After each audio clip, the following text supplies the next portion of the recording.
વલસાડના છીપવાડ સહિત અનેક પૂરગ્રસ્ત વિસ્તારોમાં યુદ્ધના ધોરણે સફાઈ કામગીરી શરૂ.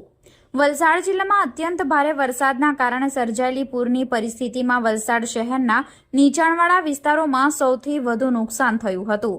વલસાડના છીપવાડમાં આવેલી અનાજ કરિયાણાની દુકાનો, ઘરો અને અનાજ અને તેલના ગોડાઉનમાં આશરે 7 ફૂટ જેટલા પાણી ભરાતા સ્થિતિ અત્યંત કફોડી બની હતી. પૂરના પાણી સાથે કાદવ કીચડના થર જામ્યા હતા. અનાજની દુકાનોમાં અનાજનો જથ્થો અને અન્ય સામાન પલળી જતા તેના નિકાલ માટે વલસાડ વહીવટી તંત્રના માર્ગદર્શન હેઠળ નગરપાલિકાની ટીમ દ્વારા યુદ્ધના ધોરણે સફાઈ કામગીરી શરૂ કરવામાં આવી છે. સફાઈ કર્મીઓની ટીમ સાથે ટ્રેક્ટરોમાં કચરો ભરી તેનો નિકાલ કરવામાં આવી રહ્યો છે. કાદવ કીચડના થરને ટ્રેક્ટરો અને જેસીબીથી હટાવવામાં આવી રહ્યા છે. અનાજના જથ્થાને વેપારીઓ દ્વારા દુકાનોની બહાર કાઢી તેનો નિકાલ કરવાની વ્યવસ્થા કરવામાં આવી રહી છે.